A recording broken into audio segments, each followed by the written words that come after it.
Je suis d'accord avec vous. Nuit d'Orient, c'est exactement ça, c'est un émerveillement. Et ce que je disais tout de suite dans la conférence de presse, c'est que ce qu'on essaie de faire, je trouve que nous le réussissons de mieux en mieux. Être un pont entre l'Orient et l'Occident, entre la tradition et la modernité, ne pas opposer les cultures les unes aux autres, mais au contraire les réunir dans un espace qui soit serein. C'est ce que nous sommes en train de faire et je pense que chaque année, nous franchissons une étape.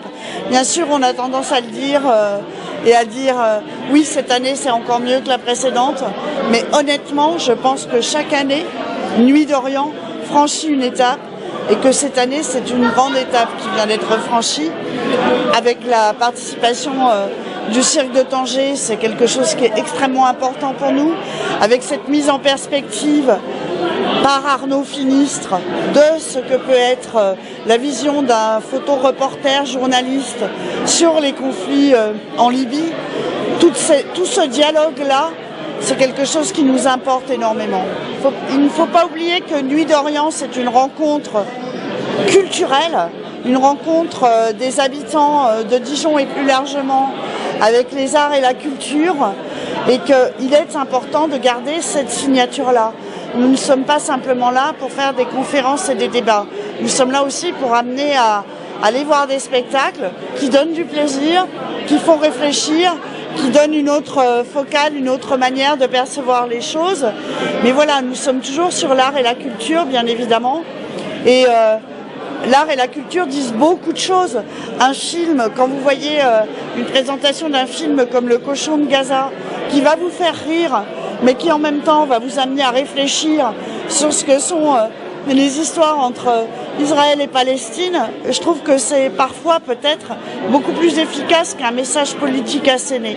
Parler de cette façon-là, de ce qui peut être important et conflictuel en Orient à l'heure actuelle, c'est une manière de faire avancer les choses à mon sens.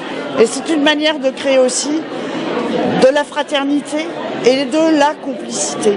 Et je pense que plus on connaît l'autre, plus on l'approche, plus on le découvre, plus on découvre sa culture même, plus on est en capacité de l'écouter et de le regarder comme un frère et pas comme un ennemi.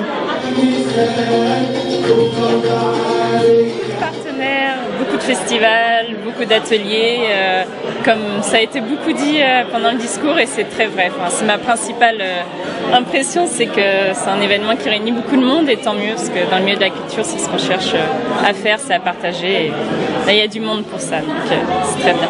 Il y a plusieurs points, il y a la plaquette, donc le programme, le dépliant, donc demander des informations à tous les partenaires, donc essayer de les restituer de la façon la plus authentique possible, de les illustrer au mieux. Voilà, il y a cette plaquette, il y a également la communication presse, donc la relation avec les journaux, leur donner les informations également pour leur donner une idée la plus précise du festival. Donc plusieurs choses, préparer les réunions également au départ pour se mettre d'accord sur la liste des événements très nombreux, éviter de faire des cafouillis lors de l'événement. Et là en ce moment, donc de développer, comme l'a dit Marie-Jo, pas mal de biais de communication. Donc essayer d'arranger le site de la ville, de l'illustrer davantage, de faire des communiqués de presse peut-être un petit peu plus expressifs, donc par genre. On a essayé du coup de faire ça comme ça, voilà, plusieurs supports. Donc l'iPad, on a travaillé avec Novamondo, on remercie vraiment. Un rythme assez soutenu avant, pendant, après, mais on est content tout le temps, donc c'est ce qui compte, on se relaie, on est une équipe, on est là pour ça, on fait notre possible. Voilà. C'est un des plus grands festivals de Dijon, quoi. Et il y a toujours une programmation éclectique qui mélange Orient, Occident. Et justement, c'est ça qui est intéressant, c'est le mélange des cultures est très important. Et voilà, ce qui fait que c'est un bon festival. Et il y en a pour tout le monde, pour tous les publics, donc voilà, ça c'est une bonne chose. Après, le spectacle, le spectacle en général, la musique, mais aussi les autres formes d'art, en fait, il n'y a pas vraiment d'appartenance, il y a un langage qui est universel. Et du coup, le mélange, par exemple, le mélange entre musiciens se fait tout naturellement. Et il n'y a pas de...